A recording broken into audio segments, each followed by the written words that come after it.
Hi, welcome to me Priya's kitchen.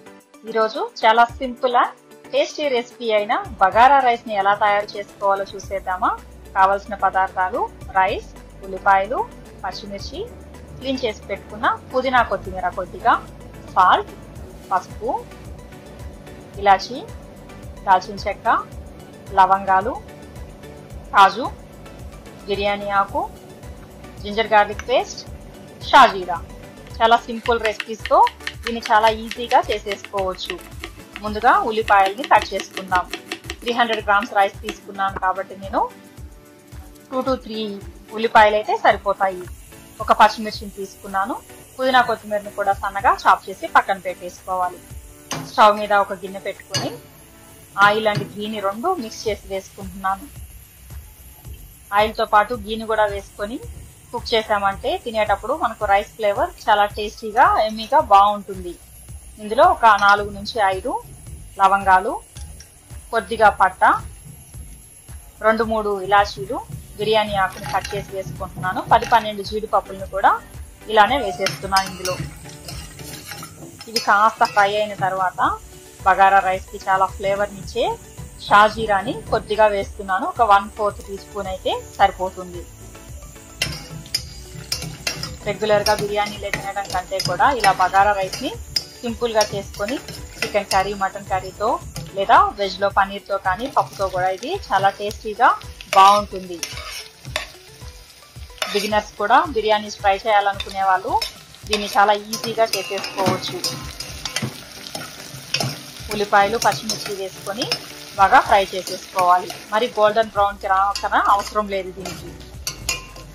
బిర్యానీకి అయితే మనం గోల్డెన్ బ్రౌన్ ఫ్రై చేస్తాం కదా, అలా కాకుండా దీన్ని 70 to 80% కుక్ చేసుకున్నామంటే సరిపోతుంది.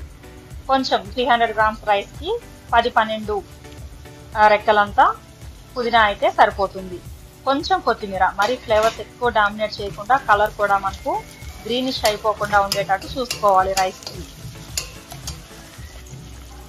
ఇందులో కొద్దిగా చిటికెడంత పసుపు వేస్తున్నాను. సాల్ట్ తగినంత, కొద్దిగా 1/2 స్పూన్ జింజర్ గార్లిక్ పేస్ట్. చాలా సింపుల్ ఇంగ్రీడియంట్స్ తో రైస్ చాలా టేస్టీగా, కమ్మగా చాలా బాగుంటుంది. ఇది తప్పకుండా ట్రై చేయండి. ఇలా జింజర్ గార్లిక్ పేస్ట్ పచ్చివాసన పోయే వరకు ఫ్రై చేసేసుకున్నామంటే చూడండి, మనకు ఉల్లిపాయ ఈ మితంకి మగ్గితే సరిపోతుంది. 1 గ్లాస్ ఆఫ్ రైస్ తీసుకున్నాను కాబట్టి అదే గ్లాస్ తో 2 గ్లాసెస్ ఆఫ్ వాటర్ ని మాత్రమే యాడ్ చేస్తున్నాను.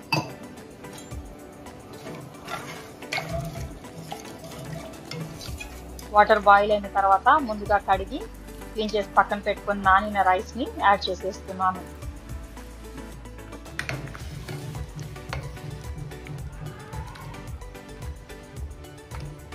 కొంచెం ఇది పొంగొచ్చి ఉడికి పట్టిన తర్వాత మనం మూత పెట్టేసి కుక్ చేసుకున్నామంటే రైస్ మనకు పర్ఫెక్ట్ గా కుక్ అయిపోతుంది.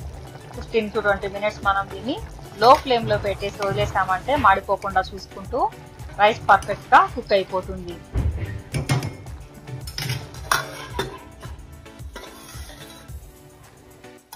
చూడండి, ఈ స్టేజ్ లో ఒక 10 మినిట్స్ మనం ఆఫ్ చేసేసి అలా వదిలేసామంటే రైస్ పలుకులుగా తినడానికి చాలా టేస్టీగా ఎమ్మీగా బాగుంటుంది. తప్పకుండా ట్రై చేస్తారు కదా. ట్రై చేసి ఎలా ఉందో కామెంట్ చేయండి. Thank you for watching me Priya's kitchen. Like, share, don't forget to subscribe.